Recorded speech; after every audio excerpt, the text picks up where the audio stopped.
and welcome everybody to the Backyard Orchard, focus on pruning here in Santa Clara County.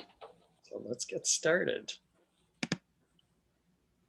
All right, just a couple details. So Don will be helping. He's actually going to be watching chat and try to, so if you do have any question, please use the chat function, and he'll be putting some links in there as they come up through the presentation. And here, this presentation is online at the URL that you see there in the last bullet on this particular slide. Okay, so today, what I'm going to do is I'll just do a little bit of an overview, just some, I want to start out with some pruning principles. And then I'm going to go into 10 basics of pruning. And this is material that originated from one of the farm advisors at the University of California. And I've expanded some of the points just a little bit and illustrated them to make for a good presentation. We'll cover just a little bit of tools, talk about pruning systems and tree structure, and that's it. You'll be able to go back outside and enjoy this gorgeous day. So, a couple of things here. The experience that I've had has mostly been at the Prush High Density Orchard. So Emma Prush Park in San Jose at 280 and 101. There is one of our demonstration gardens where we have palm fruits, mostly apples and pears. There's a few quince, and it was put in place about 25 years ago. I've worked at it for a period of about 15 years.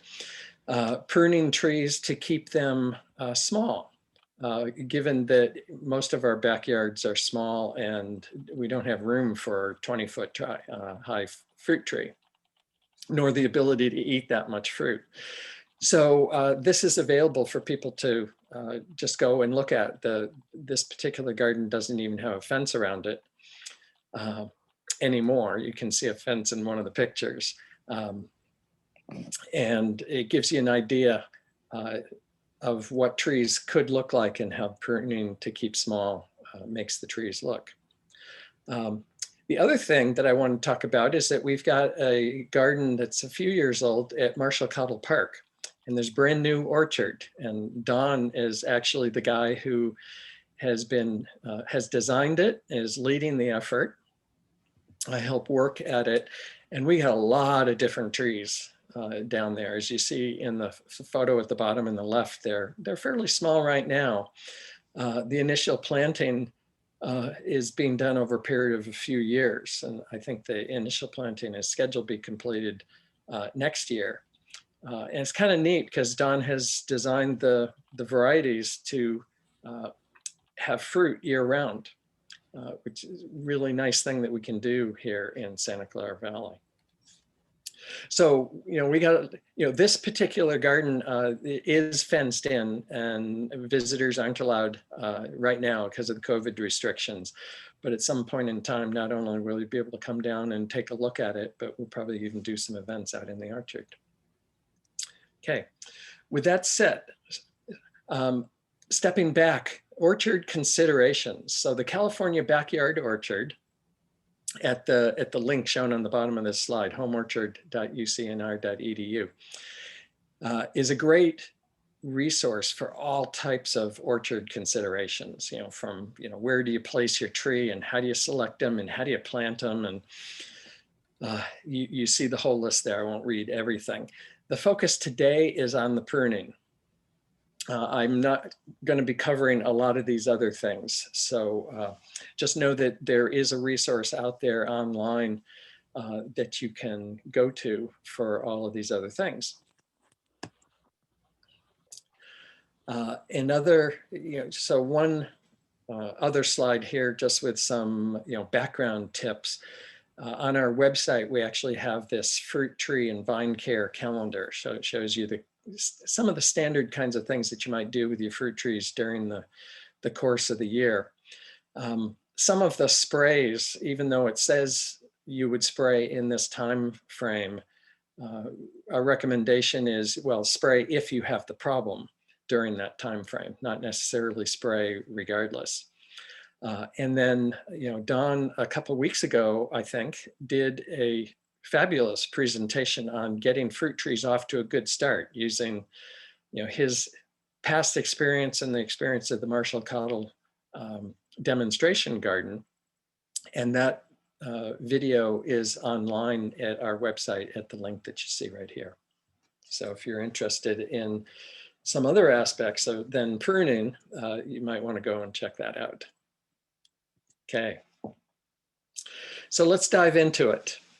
Reasons for pruning, and this is the time where in person I would have a blank slide right here and I'd make you answer the question, so why do we prune? But doing it online, it's a little bit different. So the reasons, as you see right here, the controlling for size is something that is very important. So a lot of trees grow bigger than we can maintain in the home garden. And not only is it bigger than we can maintain from a pruning perspective and reaching up into it to train and maintain the size of the tree, it's more than we can deal Alan, with in terms of the amount of fruit. Alan? Yes. There's a question on the previous slide that might be good now. What do the numbers mean on this wonderful fruit tree care calendar? Oh. 1, pruning. 3, paint tree trunks. Okay, so that's an excellent question. If you see where I say fruit tree and vine care calendar, and then in parentheses it says with notes, so those numbers actually refer to the notes that are on the PDF, the calendar that's on our website. So that's great. Thanks for bringing that up, Don. Sure. Okay, so I have a peach tree. I keep my trees this high. So if you can see me on the video, I'm trying to get my hands in here. Just a little bit taller. I might, if I didn't have the video here, I'd put my hands up. So I keep trees at home that high because I don't want to have to deal with a ladder around the house when I'm pruning it or when I'm harvesting fruit. And I've got a peach tree and mandarin orange tree, and I can barely deal with all of the fruit once it all matures. So if that tree was twice the size, a lot of it would be going to waste, or I'd be having to give it away. And even if you do want to give some away, it can be hard. So controlling for size is a nice thing to do. If you're going to have a lot of fruit on a tree, a strong limb structure is important, and pruning actually will help develop that. One of the tips that we'll cover is, sunlight is actually good for the fruit, and you want to have the sunlight through the tree, and even just, having air flow through. The fourth bullet there is the undesirable wood, disease, dead wood, crossing branches. We'll cover that again a little bit more. And then one of the things that when I first started working with fruit trees, I didn't think about is that the pruning actually has a huge impact on the fruit itself, both in terms of the wood that is available for bearing the fruit. But a tree is going to last the rest of our lives, and it's a living organism. And the fruit wood actually wears out. It gets old, but it gets renewed. And understanding the principles of the tree are important as you're pruning to know how you can actually renew that and encourage the tree to do that. Okay. So we're still in the, this first part of the presentation is on a few of the most important principles before we jump into the, the top 10 tips. And the first is that pruning is a dwarfing process. So you're removing energy from the tree, which if you're keeping it smaller than full size, actually is helpful. And there are 3 types of cuts and they're shown in this one illustration. And this is so important. I'll actually be showing this illustration again later. The removal cut takes a branch out all the way back to its origin, whether the origin is a trunk or it's a smaller branch. It's all the way back. The reduction cut is a technique to actually help reduce the size of the tree. It might be reducing the length of a branch, as you see it in this particular case. Or if it were a more vertical branch, it would be, lowering the canopy. And the heading cut, and I call the heading cut the PG&E special. We see them around all the time. In this case, it's showing it on a horizontal branch, and PG&E team tends to do it on the vertical branches. And each of these cuts has a different type of impact on the tree. So the next slide we'll talk about that a bit. So going into it is the removal is, removing that branch from the trunk or the parent branch just outside the collar. And the collar is a term, some trees have very distinct collars, some of them less so, but just think of it as kind of when the branch joins into the trunk or into a larger branch, it doesn't go in completely straight. There's a little bit of an angle, maybe a little bit of a radius, and that is known as the collar. So the removal cuts are the ones that are least likely to spur new shoots, and that's an important thing. So important, again, as I said, we're going to cover this again. The reduction cut is really that shortening, and you want to shorten it to something that's a sufficient size, so 1/3 of a diameter or more. And this particular type of cut, it may actually generate some new shoots, or it may not. You don't know. It's less likely than the last cut, the heading, which sometimes is known as topping a tree or tipping branches when they're horizontal.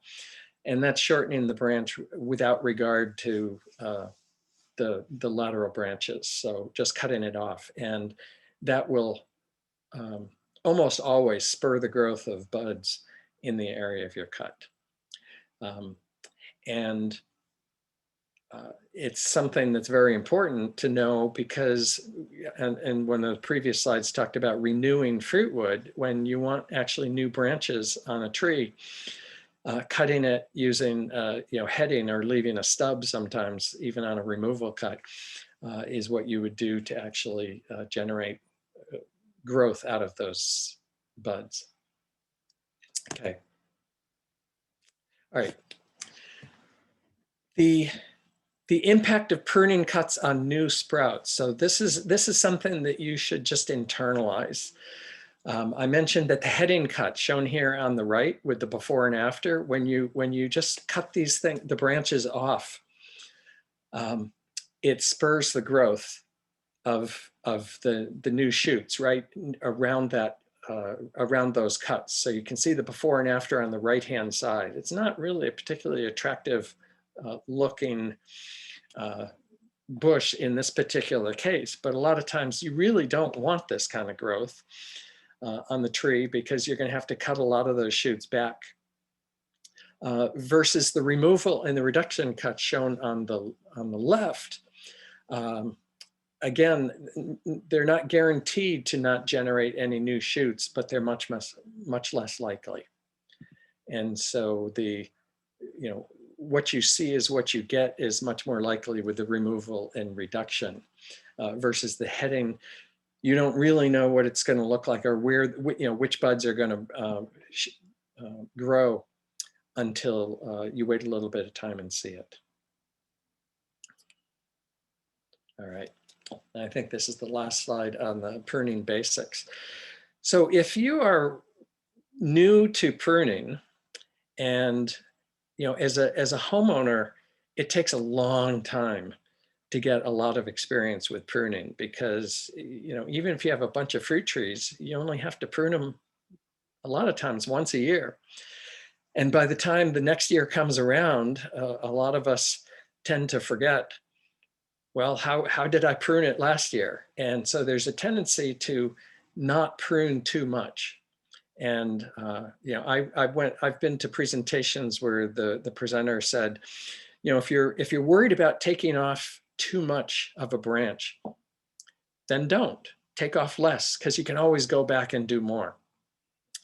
My experience seeing, you know, for myself and seeing other people prune is nobody goes back and does more. It's doing too little.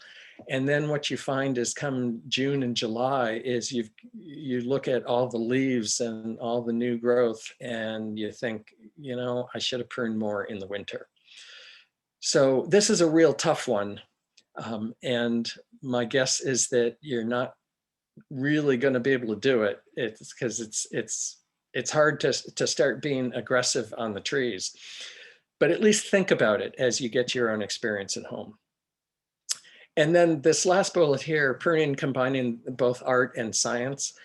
So we're going to talk about some of the science in terms of the principles of how the trees react to the pruning cuts. The art is something that it just takes time to develop.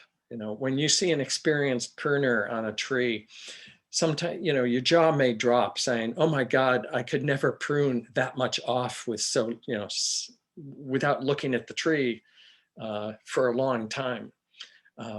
But if you do this enough, you actually will get that experience and be comfortable doing it. Okay. So with that as an introduction, let's jump into the pruning basics. There's only 10 of them here. And the first one is prune the trees when the leaves are off, you know, during the dormant season. All right. And the biggest reason for that is you can actually see what you're doing. You know, one thing, you know, a removal cut, let's say you want to remove one of these branches all the way back to the base of the tree that you see in the picture. Well, it's easy to see the connection between the top of the branch and the bottom of the branch when the leaves are off. I've had the unfortunate experience of pruning a tree in the summer and looking at the top and tracing a branch all the way back down to the bottom, and then cutting it and realizing something went wrong, and I ended up cutting the wrong branch. You know, I guess my advice there would be do most of your pruning structurally when the leaves are off, and if you do prune in the summer, the old carpenter's maxim of measure twice and cut once would be a good idea. So one of the concepts is that when you are pruning, you're cutting off buds on the tree.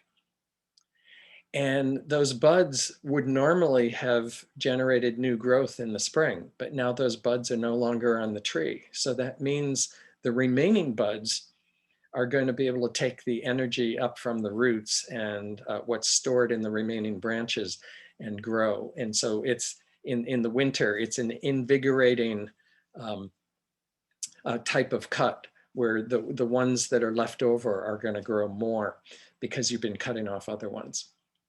A big caveat, by the way, regarding dormant season pruning is that that's for just about all trees, but not apricots and cherries. And the reason for that is there's a disease called eutypa.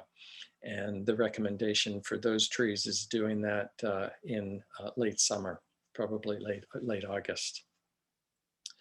And then there is, you know, I mentioned doing some pruning in summer. There's pros and cons to it. In doing some research in UC and some other extension sites, I haven't seen a lot of practical research on it. A lot of it is used to slow down the overly vigorous trees. So if you've got a tree that's just too large and it is hard to keep it small, doing some summer pruning can be a good way to remove energy from the tree to help keep it small. But as it notes here, it can actually slow the fruit development. And if you do summer pruning, you want to think about the wood that you're exposing because it may now be exposed to sunburn. So that's tip number one. What about trees that never go dormant? trees that don't go dormant. So citrus, for example, it doesn't go dormant. And for citrus, the general recommendation, the tree itself could be pruned really at any time of the year. The recommendation here is that just, don't do it during the winter, because pruning stimulates new growth and the new shoots may be susceptible to frost. So I think that that's probably pretty good. I was actually answering a question at the help desk yesterday about pineapple guava, another plant that doesn't drop its leaves, and the same recommendation, staying away from the midwinter pruning. So right before, early spring for some of those trees might be a good thing. Thank you, Don. All right, tip number 2. I just call them the no-brainers. When you go out to your yard and you look at the tree, especially if you haven't pruned it in previous year or years, you may actually be a little bit overwhelmed. And this tip is a way to actually start the work without being overwhelmed. So if you see a diseased or broken branch, cut it out. Suckers, which are growing from the rootstock down at the very base of the tree. Water sprouts are new branches growing up in the middle of the tree, completely vertical. And downward bending branches that don't really produce very good fruit. It might be small fruit, and they don't add to the tree a whole lot. All of those types of branches should be just taken out. And so this is the very first thing you want to do. Doesn't require a lot of thinking. It allows you to make a little bit of progress. And then whatever's left over, you can spend some time and apply the rest of the principles that we're going to be talking through. So tip number 3 for pruning fruit trees is that when you plant a new tree, and this is the time of year, if you go down to the nurseries or big box stores, you see bare root fruit trees. If you're planting, you want to cut those, you put them in the ground and cut them off at the knee, or 24 to 30 inches high. And any side shoots that they have, you take it to only 1 or 2 buds. And boy, I'm telling you, this is something that is really hard to do when you're new. But if you don't do it, you're not going to be developing the initial structure of the tree. So, in the nursery, they're trying to develop a healthy trunk, and they need all the branches on the tree that are there to do that. They don't necessarily make it so that it's ready to go in the yard. So in this particular case, on the illustrations, the one on the left shows as you might get it from the nursery. The middle one shows what you're supposed to do to it. And the one on the right shows what it might look like a year later. And if you don't cut it off, then you're going to be left with the branches that come with the tree as you buy it, and they might be higher. Especially if you're going to keep a tree to be 6 to 8 feet high. You don't want branches that are starting 3 and 4 feet up the trunk. And so here is Don in the orchard last year with a brand new tree, and look at the wonderful branches on that thing. And he's just chopping that thing right off. And I just got to jump in here and say, we do this as a class each year, and people write down, cut it off knee high, and they jot it down carefully, and we tell them 3 times, and they say, yep, got it. And we walk out to the orchard and we plant a tree, and we do this cutting thing. And as soon as I squeeze those things together, everybody, including the Master Gardeners, they all gasped. Oh, he actually cut it off. But Alan, we're getting several questions. Can I do this when it's 2 years old? If I didn't get around to it, can I do it when it's 4 years old? So the answer is yes. I did this presentation at a community garden just along San Tomas Expressway in Santa Clara last year, And those trees had been put in 2 or 3 years earlier. And what the initial goal had been was to do this presentation and then go out into the orchard of 9 whole trees and do some pruning. And I looked at the trees and I said, you know what, they need a do-over, you know, and I was recommending cut them off and develop the structure low. You know, if it's 4 years old, it would hurt. But if the structure was so bad, and so, you know, for the person that asked that question and anybody else who has it, I'd encourage you to really absorb the tips that are in this presentation and then make the decision. I will add another anecdote, is that in a training that the Master Gardeners had done for themselves at one point, boy, it's a long time ago, we actually had a representative from Dave Wilson Nursery come in, and Dave Wilson Nurseries will actually do demonstration orchards as part of, you know, trialing trees for taste tests, for trialing, you know, for doing home orchard types of pruning demonstrations. And they had pretty much finished a demonstration orchard, you know, finished doing what they had set out to achieve. And they were thinking, is there anything else that we could do? And it was an orchard of about 80 trees. And they said, I know what we should do. Why don't we get a chainsaw and cut all of these trees out, down, you know, and they were, you know, my recollection is I think these trees were, you know, 6 to 10 inches in diameter with the trunk. They said, why don't we do this to them? Why don't we just take a chainsaw and cut them all off so that we leave the stumps about, you know, 2.5 feet high. And there were about 80 trees. And I think what they said was one of them died. So the moral of the story being that Mother Nature wants to grow. The problem with doing that is that the new sprouts on a stump like that are going to be weakly attached. So it's going to take a little while for them to really grow enough to be well attached. But it is something that can be done. And it's just a decision that needs to be made. You know, you either live with the structure that you have, or you actually try to tell the tree, no, I don't want that structure. Let's start and do something else. So it's a great question. I've got another slide here. Also, Alan, I want to just, several people are asking, I want to say one more time, don't do this to citrus trees or avocado trees or guavas. If it's got leaves on it, if it's year-round green, we don't do this. This is for the bare root trees. Those are the trees that don't have any leaves on them. Great, great. And this was another example, because, you know, the type of tree that you're going to get from the nursery is going to look like a whole lot of different things. In this particular case, the tree had a decent structure on it, about 2.5 feet off the ground.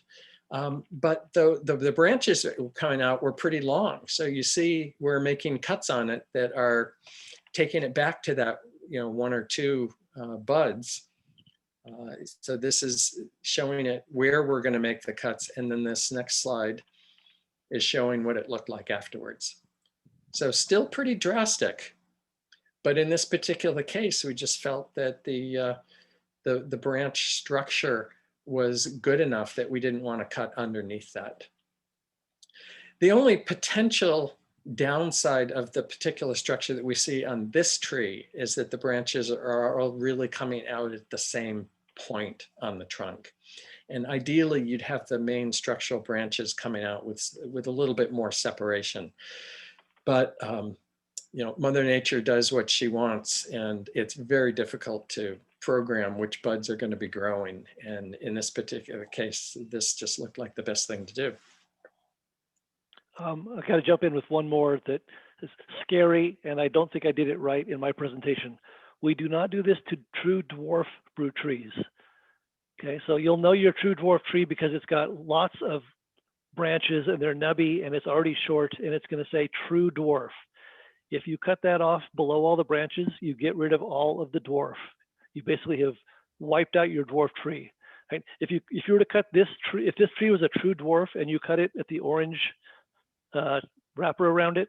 All the dwarf stuff is actually grafted on at the top of a true dwarf peach, Right. or nectarine, or apricot, or apple.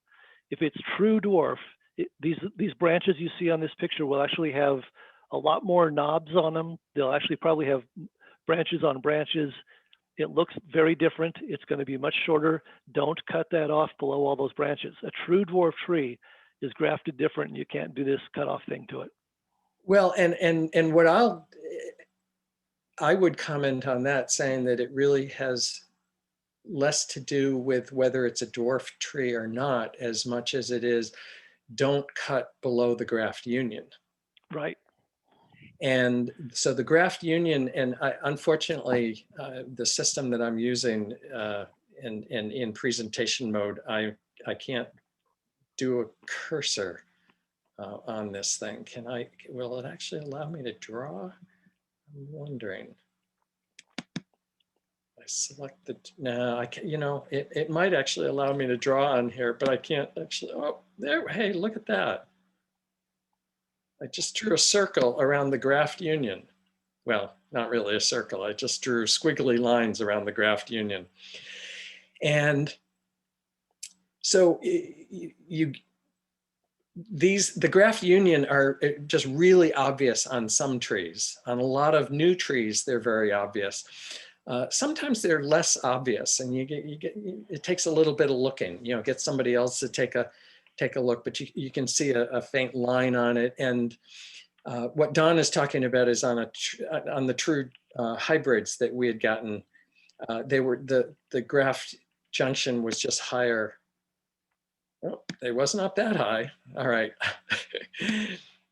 It might even be like up in that area, Don. Just under the branches. Yeah. I mean, yeah, right there. Can you see the red line that I've drawn there? Yeah. Yeah. So that's where the graft was on those true dwarfs. Yeah. And so don't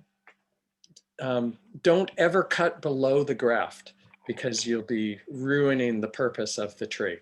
So take a look at that. That's a really good addition to this slide. All right. So Alan, I just want to let everyone know there's lots of questions coming up about persimmons, figs, pomegranates. So I assume we'll take some time at the end to address particular types of trees. We will, and I Okay. won't be able to cover everything, but we'll cover yes, absolutely. We'll cover different kinds of trees. Okay. Okay. So that's pretty ugly, isn't it? So I will have to come here and say, that's not what I wanted to do.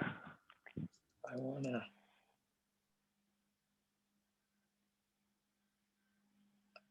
here I am without a cursor.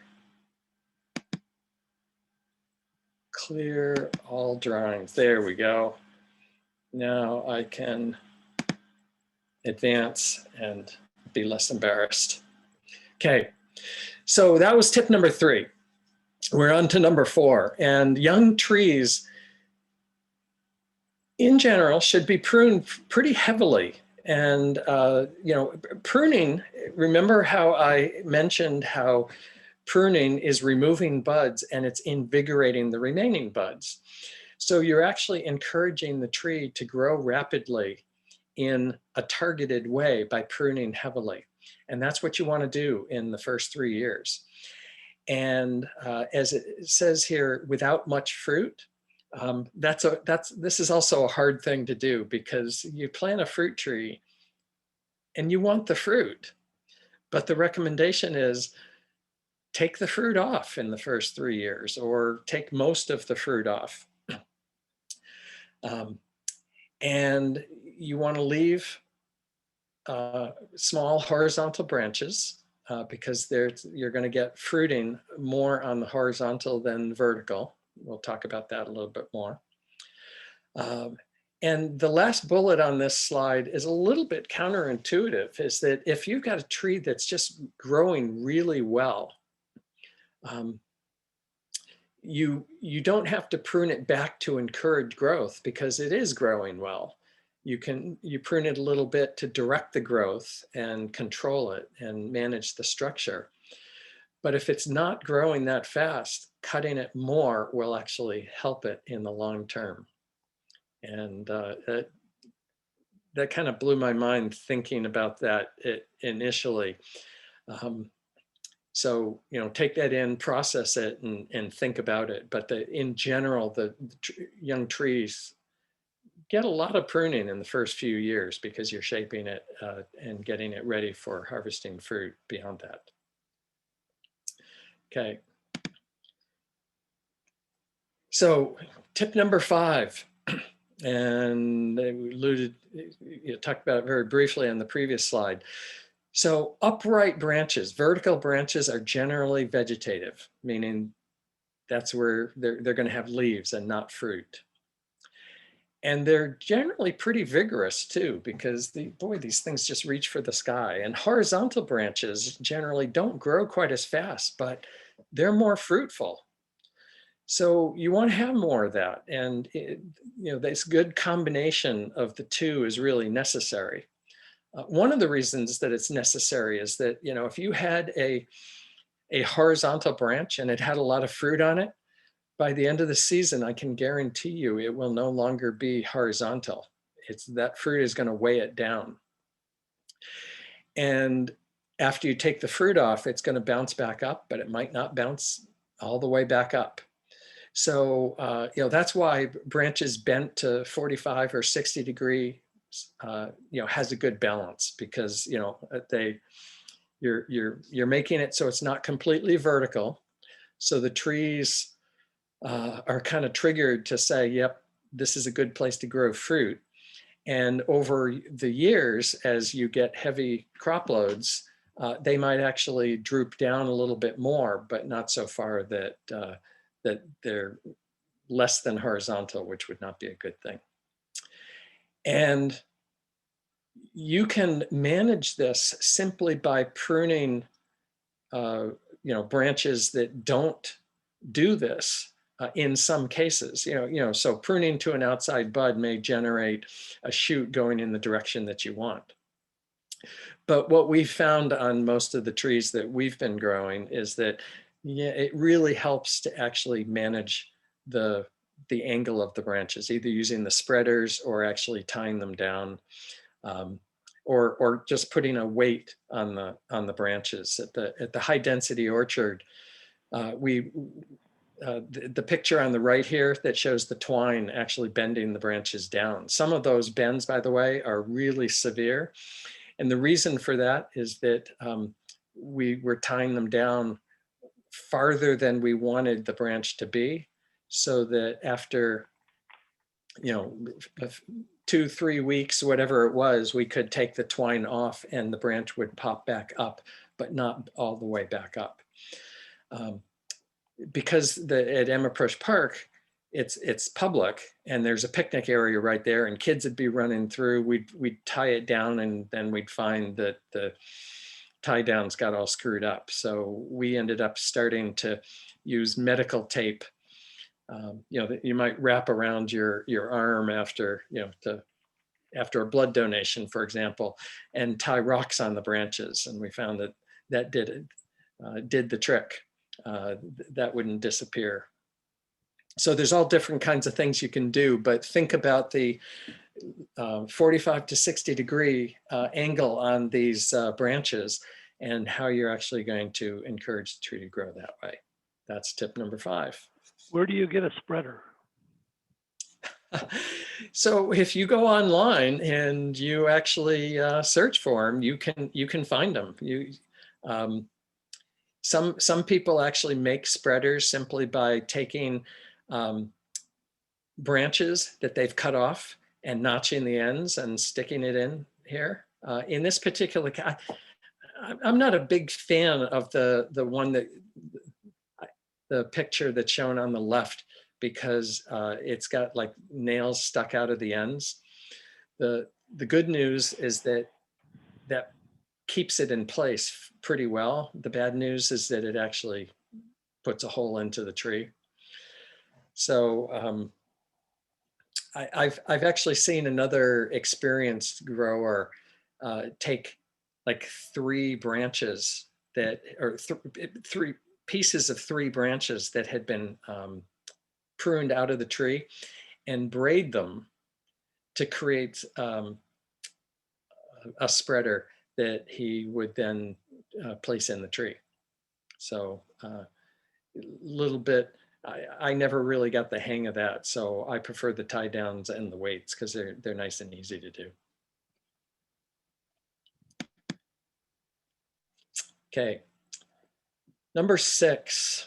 So when deciding where to cut, so if you think back, one of the principles of pruning that I talked about were the different types of cuts. And you remember those being the removal cuts, the reduction cuts, and the head-in cuts. So we're back on that principle right now. And this one is just really important. And you know, one of the things that you just want to take away from this presentation. So remembering that head-in cuts encourage sprouting. And so what that means is that if you've got a vertical branch and you head it, it's already a vegetative branch because it's vertical, that you're going to be encouraging sprouts of new vegetative growth. Maybe that's what you want to do, but with fruit trees, maybe not.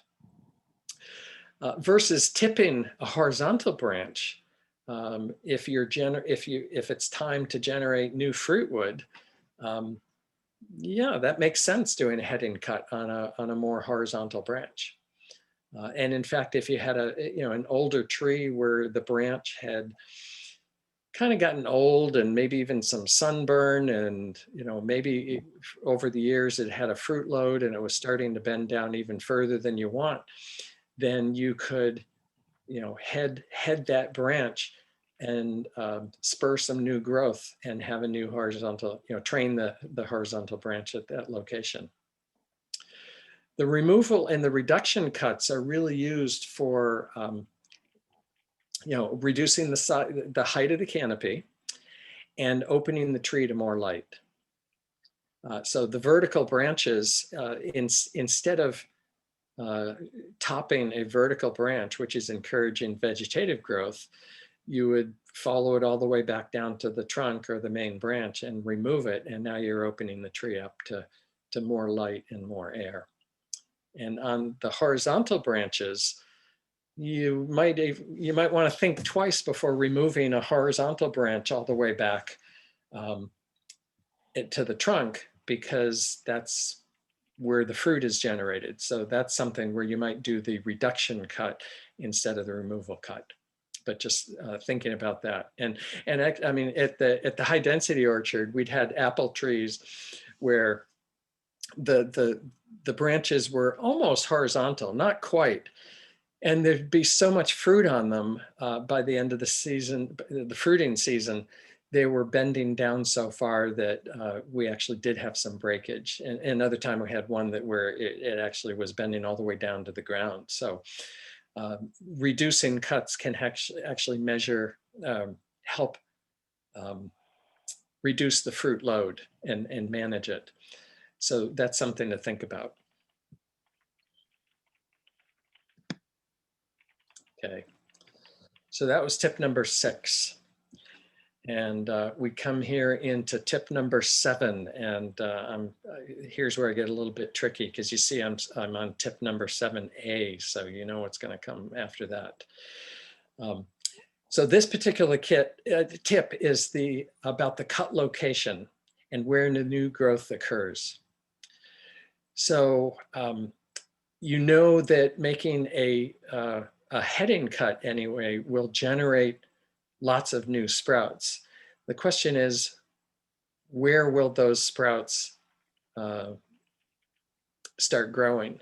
And the answer here is not really that far away from where you make the cut, between the cut basically and 8 inches, but it's not going to be farther down the branch. So if you're making a head-in cut because you want to spur new growth, then you need to make the cut where you want the growth to be, not a ways away from it and hoping that growth buds farther away from it are going to start growing. And then the concept of the invigorating cuts, removing buds, actually makes the buds more vigorous. It just makes sense, and it's spelled out right here that the more buds you cut off, then the more vigorous the remaining shoots are going to be. So again, this is the kind of thing where you're looking at your tree. It's hard to keep all these little things in mind, but it's important to know these principles and have them factor into the choices you make. The second bullet here, the heading cuts on the vertical growth result in the most shoots, and typically they'll have very narrow angles. And because you're managing fruit trees here, so doing a heading cut on vertical growth, which is going to give you more vegetated growth, maybe not something you want to do a lot. And then just reiterating on this last point is the reducing cuts. Shown here on the right, it might generate some new spur right near the cut, but not nearly as much as a heading cut. So just know these principles, and because really as you're pruning, you should be thinking about, well, so what do I want to have happen here? And if it's a removal cut, what you want to have happen is you want more light into the tree. And this is talking about the heading and the reduction cuts. Okay, so that's 7A. So let's go to 7B. And when you're making cuts on a branch, whether it's a heading cut, well, actually in this case, it is a heading cut because we're doing it just on a branch that doesn't, and not to a lateral branch. Consider the location of the buds. So on a lot of trees, you can actually just see the buds. And if, in this case, in the illustration on the left, you got two buds, A and B. And if you cut back to bud A, then you're going to generate growth going into the tree, which is not what you want. So cut to the outside bud. And in this particular case, the illustration is showing in the bottom right that cutting out just above bud B stimulated the growth, exactly what we want, because of course this is an illustration. And it did actually, in this case, spur some growth for bud A, which might be fine if it doesn't grow too much on the inside of the tree, or you might want to come back later, either in midsummer or next year, and cut back on the new growth that you had there from bud A. So consider the location of the bud, and in general, when you're doing heading cuts, cut to the outside bud. Number 8, we're getting there. Prune to expose the lower branches to sunlight. So it's just good to know that sun-exposed wood remains fruitful and produces the largest fruit. Commercial growers actually also know that you get the best color development on fruit, like apples and peaches, on fruit that actually has some sun exposure. And you're only going to get that in the lower part of the tree is if you actually are aggressive enough in allowing it. So those trees that you see on the left, you can't see on the inside of those things. And it's amazing in the winter when you're doing pruning, so on the right, you just look through this tree and you say, boy, in the summer, I'm going to get lots of light in there. But those branches are just way too close together, and there's not going to be any light in the bottom of those trees. So you got to be pretty aggressive in the winter, cutting branches far enough apart so that the sunlight gets all the way through the tree. And in fact, as the second bullet says, is that if the branches are shaded enough, they may keep growing, but they may actually stop fruiting. And it's harder to fix a tree later. Not that it's impossible, but it's harder. And so you may need more drastic pruning to get the structure that you want later on. So sunlight in the tree, tip number 8.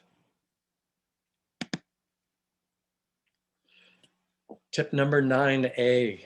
So when you're making cuts, you want to do a clean cut. So remember I talked about the collar of a cut. So in that clean cut that you see on the left, it's not completely flush with the trunk there. There's a little bit of a stub, but in pruning parlance, that's actually not a stub. That's simply leaving the collar. And kind of an interesting fact about trees is that some trees have a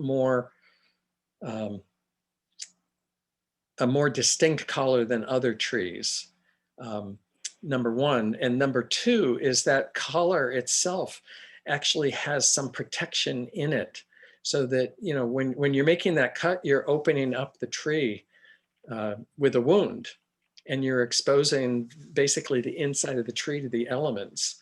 And you know, that's not a great thing, but it's a necessary thing to manage the size of and structure of the tree. The tree itself has some defense mechanisms in there, but if you cut into that collar, you're actually damaging some of those defenses. So the clean cut at an initial glance might look like a very small stub, but it's actually not. It has to be left a little bit longer, as you see in the second illustration there, to be considered a true stub.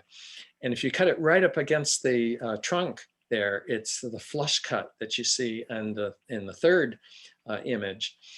And that's just opening up a bigger wound. It's damaging those defense mechanisms on the tree, and it's just going to take longer to heal over. And then the last one just showing a ripped cut. So that's, you know, the moral of the story there is that, you know, make sure you've got sharp tools that are, you know, that aren't loose.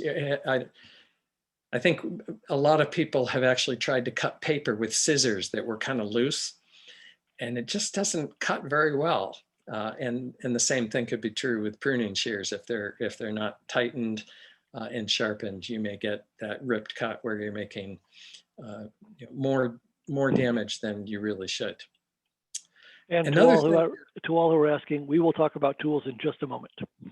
Yeah, and a question that we often get at the help desk and on a slide like this is, do you ever paint over the cuts? You know, if it's really small, you probably wouldn't. If you're doing a lot of them, if it's big, we still wouldn't. And so that's a practice that has really been phased out. And what the science says from UC and from extension universities is that it probably doesn't hurt the trees, but it doesn't seem to help very much either. So it costs money for the materials. It costs time to put it on. And in the end, it doesn't really do you any good. So our recommendation is just don't bother. Now, when you're painting white paint on the bark of the tree to keep it from burning, go ahead and paint over these cuts. They're fine. Yes. Yeah. And the white paint, because we're talking about pruning here, is I don't have a slide. Do I have? I don't remember having a slide. I could be proved wrong, talking about the white paint, but the white paint is like a 50% diluted solution with, so take latex paint, dilute it 50% with water, and paint the trunk where it's going to be exposed to sun. And that's basically called sunscreen. And believe it or not, trees can be burned. And so when they're first put in, you're making an investment. You're planning on having a tree that's going to be there for a number of years. So we do recommend doing that. And another thing to think about really is that if you're going to go out and prune a tree that hasn't been pruned in a few years, where you're taking off a significant portion of the tree, you're going to be opening up branches that aren't used to the sun, and painting those with that diluted latex paint, it really is a good thing to do. All right. So that was 9A. We're talking about making the different kinds of cuts. 9B is, so when you're making the heading cut, all things equal, making it on the left, 45-degree angle just above the bud. And so that's taking off, that's basically leaving enough wood above the bud that you're not damaging the bud, as you see in the third from the left. But it's not leaving so much like on the second from the left where it's too angular, where you're leaving more of a stub. So it's probably not the end of the world if you're leaving a little bit. It's certainly better to leave a little bit more, having it too angular as opposed to too low, because you might be damaging the bud. But all things being equal, aim for that 45-degree, leaving as little of a stub as possible.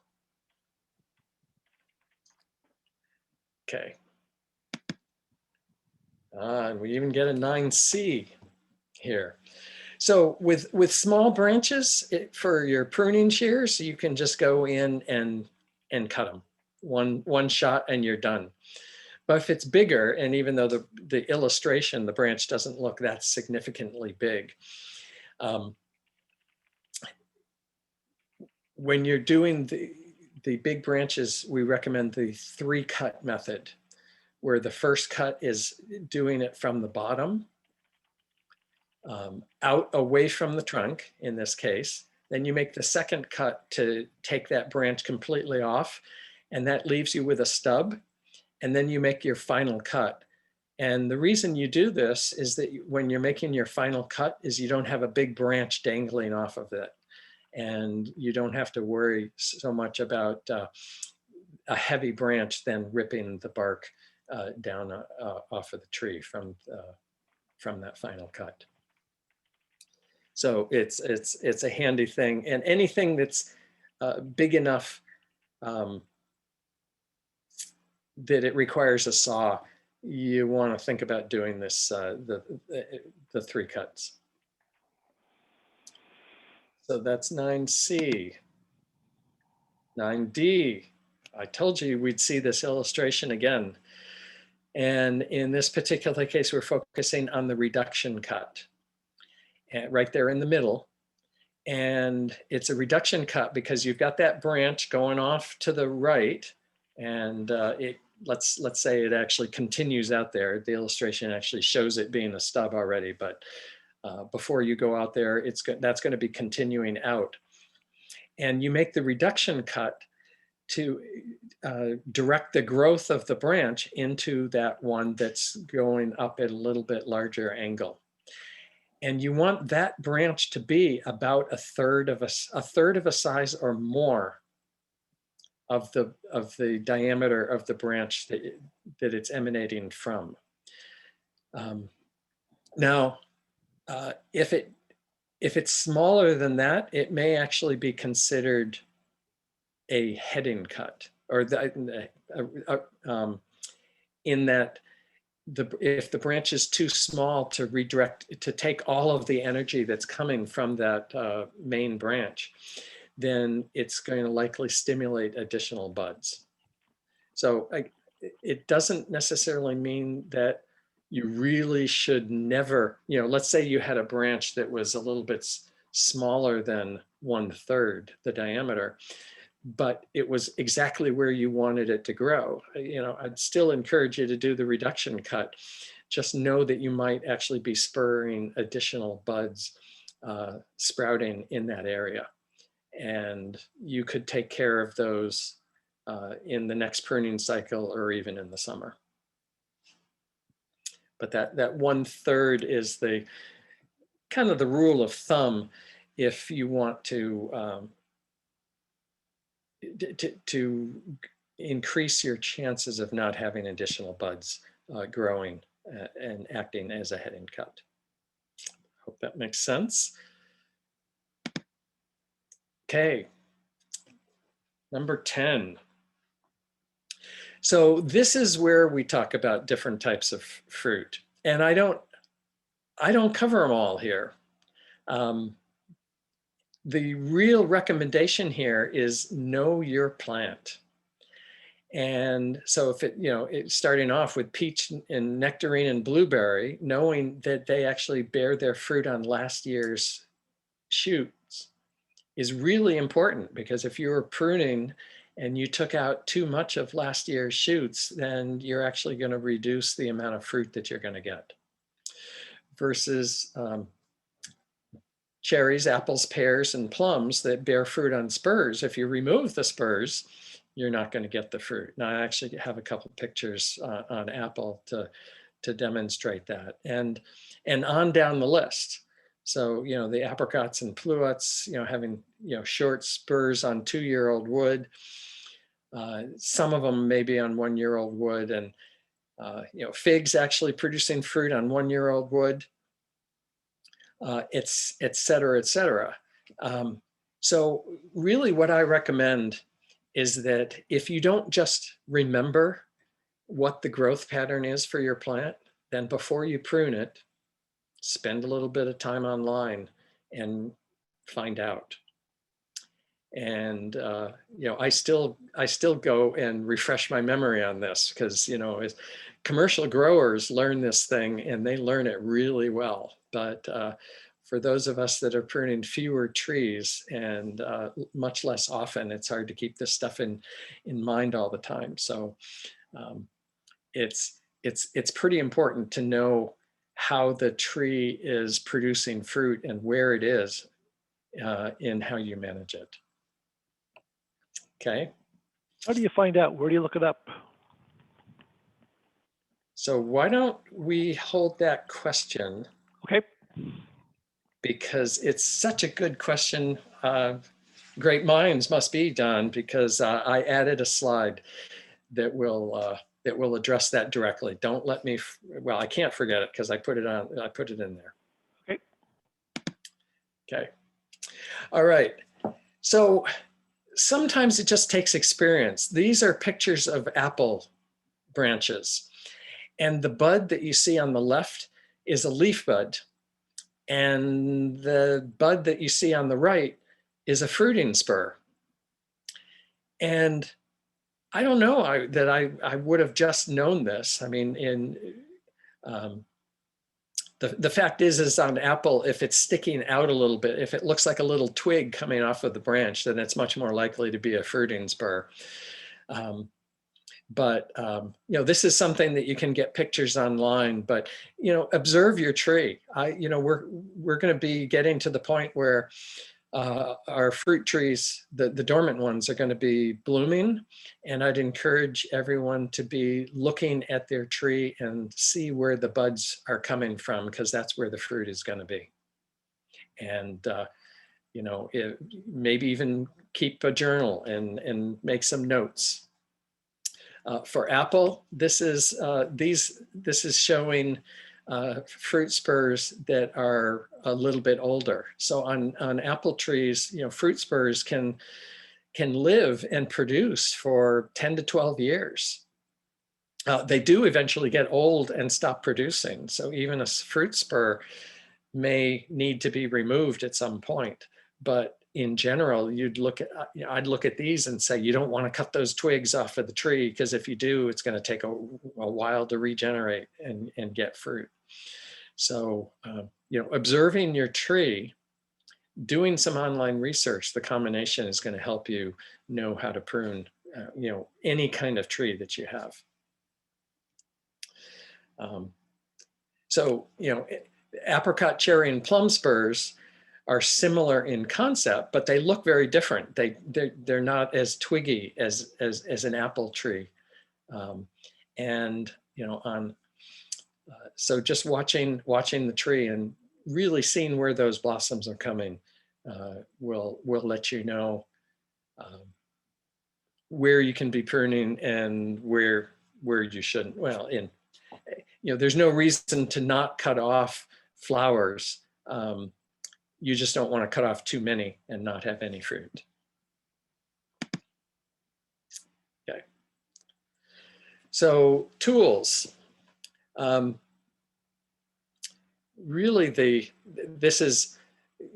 you've got the loppers, the saw, and the pruning shears, and that little thing that's in the lower left there is a sharpening tool. And that sharpening tool, it can be used on both the loppers and the pruning shears, not the saw. You'd need a special tool for that. And sharpening saws is such a pain that I generally recommend replacing blades on them anyway. So the pruning shears, hopefully it's going to be what you use the most. If you've got a tree that's older and hasn't been pruned in a while, I can just about guarantee you're going to need the loppers and or the saw. But for the smallest trees, when they first go in, the hand pruning shear is about all you're going to need. The biggest problem I have with the loppers is that if I'm walking around an orchard anyway, or even in the yard, if I get all of these out, the loppers are just harder to carry versus the pruning shears and the saw can fit in my back pocket. So I have them with me all the time. And I had actually recently read a pruning book discouraging the use of loppers because you'd use that on a branch that might be 1.5 inches in size. And even though it's the bypass mechanism, and hold that thought, I'm going to cover it, there's still a lot of force needed to cut a branch that's 1.5 inches thick with loppers, and causes a little bit more damage in crushing action than the saw does. So, but these are really the go-to tools for pruning in an orchard.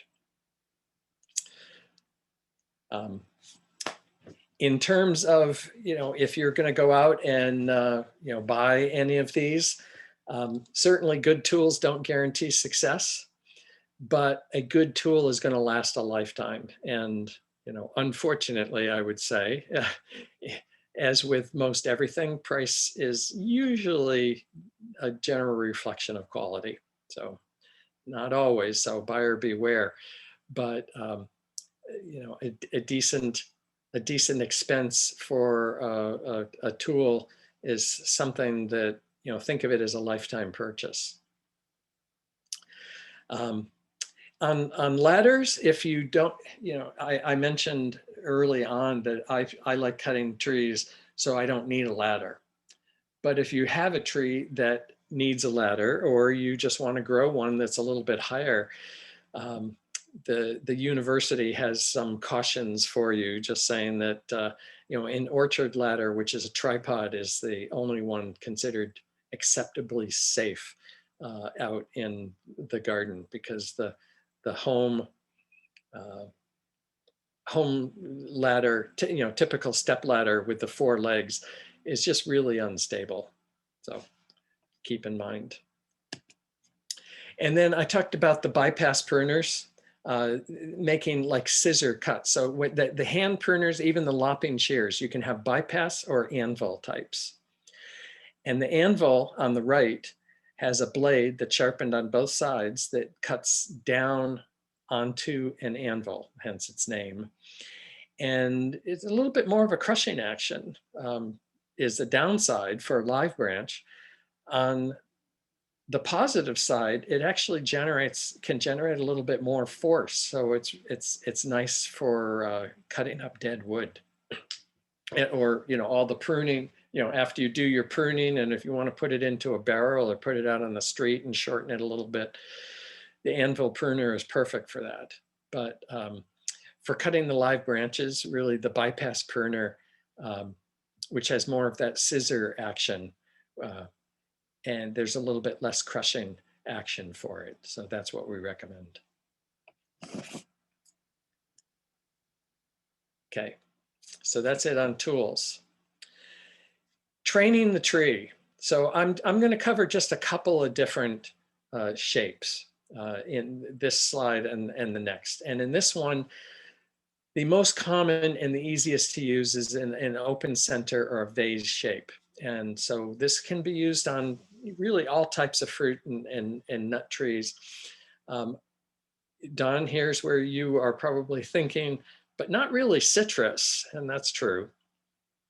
Citrus is just kind of a different beast, where it doesn't care so much about the shape. It doesn't even care as much about the light inside. So, but for all the dormant trees, nut trees as well, the open center is a commonly used training system, where you start off the first year cutting back to this, as you see in B, basically the short trunk, to generate some new branches. And then you select 3 or 4 limbs that are going to be the initial scaffold. And you would head those off to about half their length to generate some new growth in the second year, and allow those branches to grow up. And depending how tall you're going to let the tree be and how long you're going to let those branches be, you may then get a secondary branching structure a few feet away from the center there. But there's almost nothing better for getting lots of light down into the tree than this open center. Another training system, and for apples and pears, I think this is, I know that at least some industrial or commercial orchards would use the central leader as a training system, where you make it like a Christmas tree structure.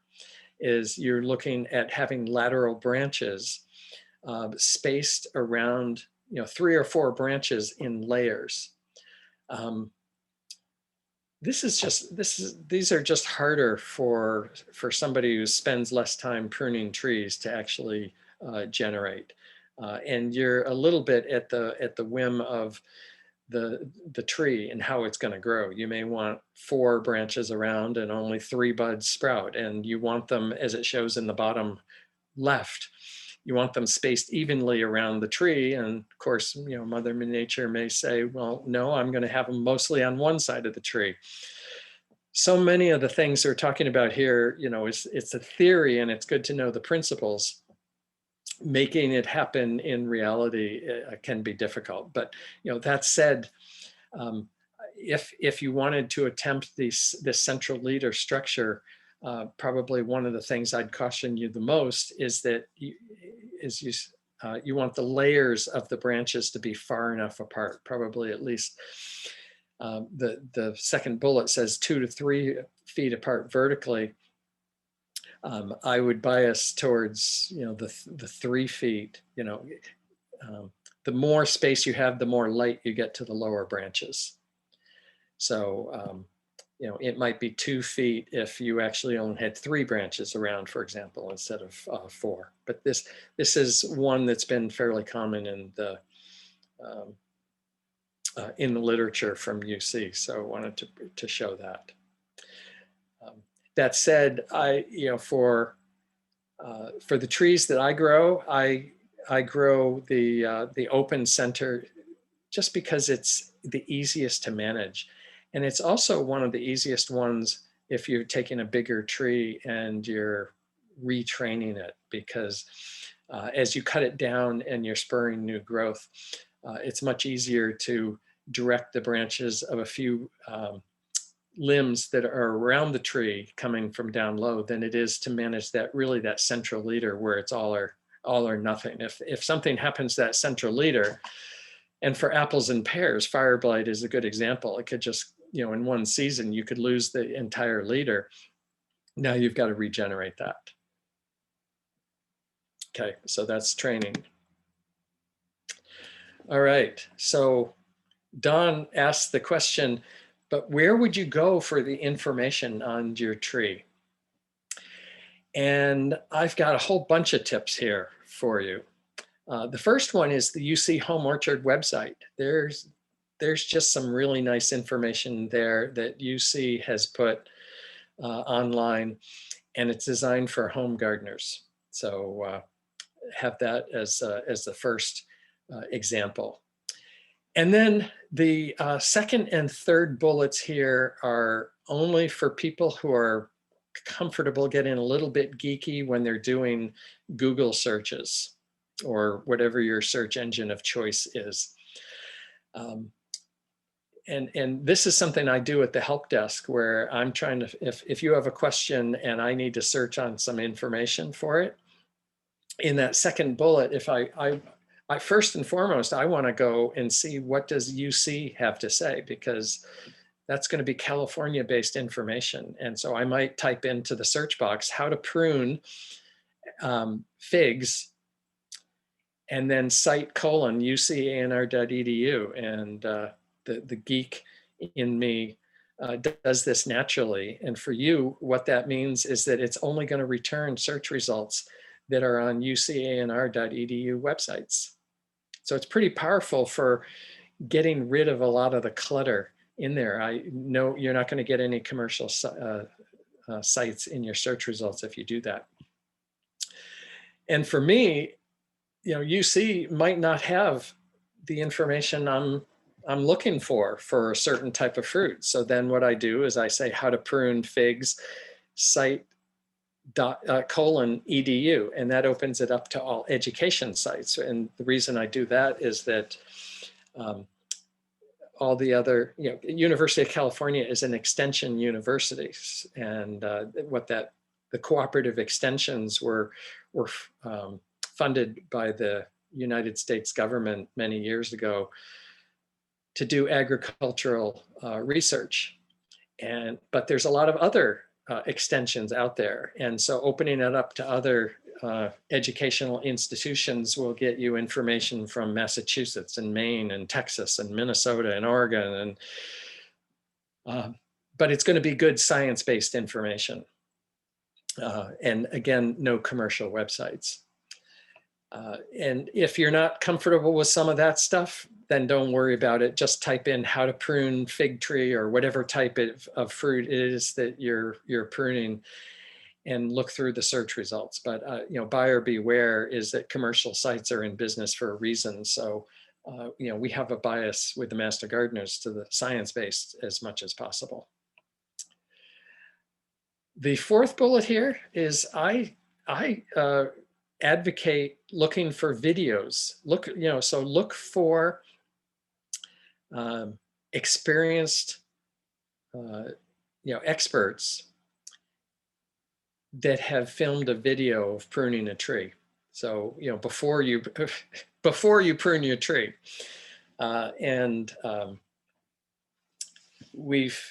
there's some really good stuff out there, and it helps, especially when because you're pruning once a year and they prune much more than that. And so just seeing them doing examples can really help you give some good ideas.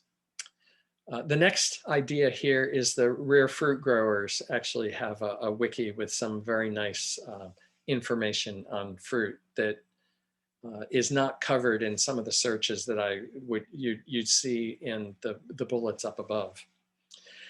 And then lastly, the Master Gardener Help Desk. We're here to help provide UC science-based information to the public. So we can do some of this research for you, or take pictures that you have that you submit through our website, and provide specific advice. And then a last bullet here that is not on here because of the pandemic is that once we get past that, and you can actually visit us in our demonstration gardens, you can actually come out and see examples of trees and talk to us directly, would be another thing. Got any other ideas than that, Don? Does that answer the question? I just want to reiterate, particularly looking for videos, preparing for this and preparing to do Marshall Cottle. I Googled how to, I found how to prune peaches in Georgia, how to prune apples in Washington State. I mean, the universities have their specialties, and you can get excellent advice. But with 5 minutes to go, Alan, I want to focus on the questions. We haven't done a very good job of, particularly pomegranates, persimmons and figs are sort of mainstream, but slightly odd. I'm not sure what we've discussed really applies to them. Yeah, I would say that's true. And then, I mean, I don't have experience directly with those. I actually have started growing a pomegranate in order to get a little bit of experience. But in order to answer that question, I would have to actually go and do some research. And I don't have a persimmon tree, so the same thing. And figs. I also don't have a fig tree, and I will answer help desk questions, and I find myself having to go back and redo my research to answer the question directly. So I don't want to even attempt doing something off the top of my head. Okay. Also, specifically, someone's asking if pomegranates bear fruit on new growth, and my experience is the flowers come from the brand new stuff that's coming out. So you're not going to worry about cutting off flower buds. The new growth will have the flowers on it. So there's an answer. How about espalier? Ah, yes. Well, that's completely different, isn't it? There's a training system, and so I actually have an espalier Oriental or Asian pear, and I haven't seen good UC or extension advice on that. The key would be knowing what you're trying to get and then using some of these principles to get it. So in the case of an espalier, you would cut it off low in order to establish the base layer. And instead of having 3 or 4 branches around the trunk, you'd be looking probably for, let's say you wanted it against a fence and you wanted it growing horizontally. So you'd be looking to get 2 branches, and you'd keep those, and you would potentially head those in order to strengthen the structure. And you also want a vertical one, and then almost like a single leader or central leader tree is that central growth. You would allow that to grow, but you would cut it off at 2 to 3 feet higher, however high you want the next layer. And then you'd select 2 of the buds, the new shoots, and instead of using a spreader, you'd use, you potentially use a spreader. You might tie it against the fence. So bottom line is, you'd use the same principles that we've talked about through this presentation. You're just doing it with a different shape. So good question, and really emphasizes the principles. What else you got? Let's see. The ones I saved are all. How about grapevines? So I don't have grapes either. So I will say that, I did mention Eutypa, the pruning grape or, apricots and cherries in the winter is not something you want to do. Grapes are also susceptible to Eutypa. And so in general, for homeowners, the recommendation for pruning grapes is that you do it just before bud break in the spring.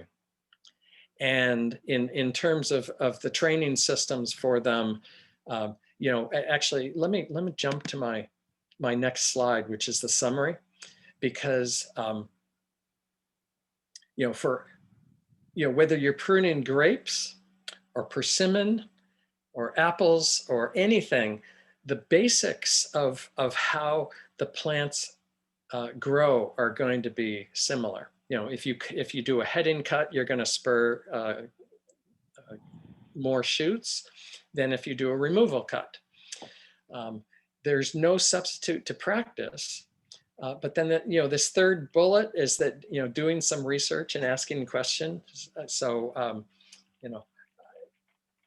unfortunately, I can't do grapes off of the top of my head. but we can do it at the help desk, and just about anybody could do it with the internet. And we can actually plug Marshall Cottle Park, as we're going to be putting in grapes. So we're going to have a small vineyard, and so we're going to be generating some experience for ourselves and allow people to come out, see it, and ask questions in person. And I also put a link to grape pruning in a little while ago. So Great. now would be a good time to copy your whole chat out and into and save it someplace if you like the chat, because there was a ton of things going on in the chat. You might want to grab that. Someone asked for a 2-minute warning. It's now. Yes, exactly. So in fact, so before we end this, or maybe Louise, if you're listening in, if you could, saving the chat would be a great thing to do. I have saved the chat, yes. Wonderful. Okay. So how about cleaning your tools, Alan? Cleaning the tools is good. Whatever works for cleaning them, use it. We use I use a scrubbing bubbles bathroom cleaner because it seems to dissolve sap really well. But there's probably, I'm guessing that 409 type of solution would work pretty well. That's for the cleaning. Sharpening them, once we're able to do our garden markets again, we'll be doing demonstrations of that in the future, but keeping them sharp is good. And then if you do have a disease in your tree, thinking about sterilizing. So there's different science on this. There's certain types of disease that you don't have to worry a whole lot about it, but it's easiest to just not worry about all of those details. Is that if it has disease and you're cutting through it or near it, it's a good idea to sterilize the tools in between cuts, and certainly between trees. And a 10% bleach solution is useful. An alcohol-based solution is also useful. A Lysol or a Lysol, Lysol has different formulations, but one of them is ethanol-based. And so, I learned from a group of UC pathologists that a Lysol type solution that's ethanol based is actually very nice. And I prefer that to bleach because I'm always getting spots of it on my clothes, and it's not a good look to have bleach spots on. So that's cleaning. Anything else? I think it's time to wrap it up. Well, I can do that with a simple click here and say thank you for everybody. We've had a pretty decent sized crowd here today, and it's nice to see all of this interest. And we're very happy to help with this. We'll have this presentation online. There's no set schedule. We usually have it up there within a week or two. So if you want to go back and use it as a reference, and the PDF is already online, so you can see that, and we're available at the help desk to work.